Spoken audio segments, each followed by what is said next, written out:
الحمدللہ وحدہ والصلاة والسلام علی من لا نبی بعدہ اما بعد۔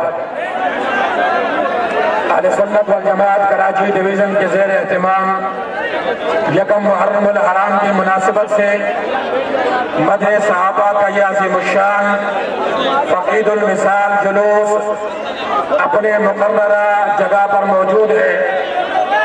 اہل سنت والجماعت خلفاء راشدین کے ایام وفات اور ایامہ شہادت پر جن جلوسوں کا انعقاد کرتی ہے ساری دنیا جانتی ہے، ان جلوسوں کا عنوان مدح صحابہ کے خوبصورت نام سے معنون ہوتا ہے۔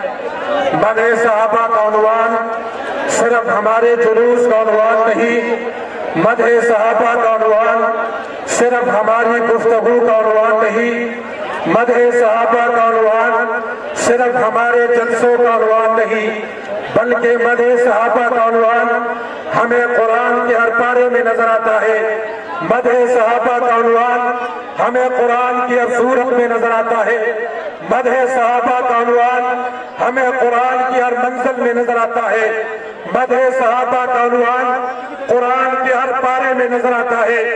مدح صحابہ کا عنوان صرف قرآن ہی میں نہیں، ذالک مثلہم فی التوراۃ ومثلہم فی الانجیل، مدح صحابہ کا عنوان تورات میں بھی نظر آتا ہے، مدح صحابہ کا عنوان انجیل میں بھی نظر آتا ہے، مدح صحابہ کا عنوان زبور میں بھی نظر آتا ہے، مدح صحابہ کا عنوان آسمان کی تمام صحیفوں میں نظر آتا ہے۔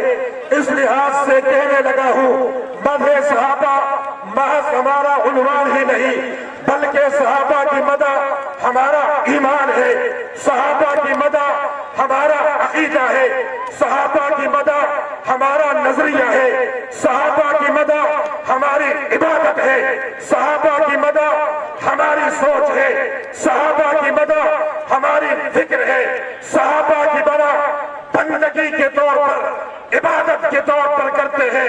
آج غلامان صحابہ یہ عظیم الشان مدح صحابہ جلوس کا انعقاد کر کے دشمنان صحابہ کو پیغام دے رہا ہے۔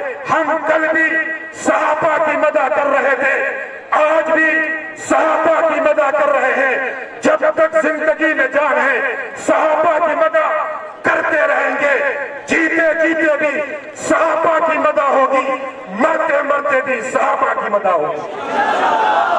آج یکم محرم الحرام یوم شہادت عمر رضی اللہ تعالیٰ عنہ کے عنوان سے یہ مدح صحابہ کا جلوس، جہاں ایک طرف جناب عمر کی شخصیت کو عقیدت کا سلام پیش کر رہی ہے، وہیں پر یہ جلوس مطالباتی جلوس بھی ہے۔ اہل سنت ہمیشہ یہ دیرینہ مطالبہ کر رہی ہے، آج بھی عظیم الشان جلوس یہ مطالبہ کر رہا ہے کہ یکم محرم الحرام کو سرکاری سطح پر منایا جائے۔